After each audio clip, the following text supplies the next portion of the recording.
Alright, so since I live in Illinois, we're supposed to have front license plate.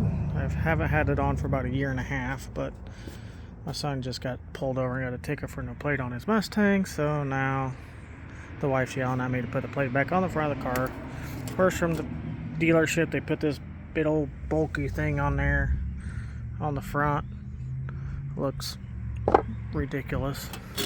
So I was gonna make my own bracket. You can buy these brackets, you know, 30, 50 bucks, but had some aluminum that I bought, aluminum stock. This is just 3/4 inch by 1/8 inch aluminum rod.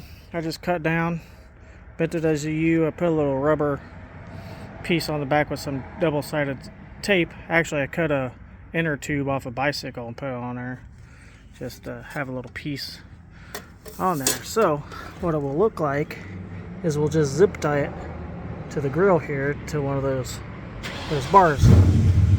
So I think it'll hold up all right, look okay on there. Like I said, doesn't take too long to bend that. I got 3 inch by 3 inch by 3 inch is the measurements on that when I bent it. So it's a 9-inch piece, just bent every 3 inches there. Like I said, I just popped a couple holes. We'll put some zip ties through the back there and see what it looks like. Oh, all right, so real quick, I thought I'd show you guys. I use this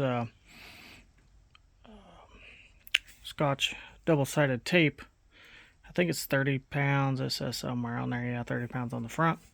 I've also used this under the hood for the hood scoop vent. I'll show you that here in a minute. All right, got the other one built. Like I said, they're 9 inches long. I built them every 3 inches, so put a little piece of rubber with some double-sided tape on the back that I just showed you. And I'm gonna mount it on the lower under here. And I just realized today, under there it's got like a little vent or a scoop that sends airs back probably to the brakes. So I'll mount it over here with some zip ties, and it should be good to go. All right, well, it's on. Okay, the hardest part was getting the zip ties in there, but oh well. All right, the two-sided tape. So the air heat exchangers on the hood, if you got cold air, rain will rain right down into the cold air intake. So went to Home Depot, got me a piece of this acrylic. You heat it up. I mean, you cut it to the size, you heat it up, and you can kind of form it at the curve.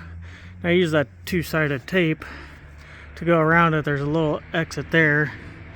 It exits down to the side there. Haven't had any problems yet, knock on wood. But yeah, that stuff's stuck. That's a 30-pound indoor-outdoor, but it's not going anywhere.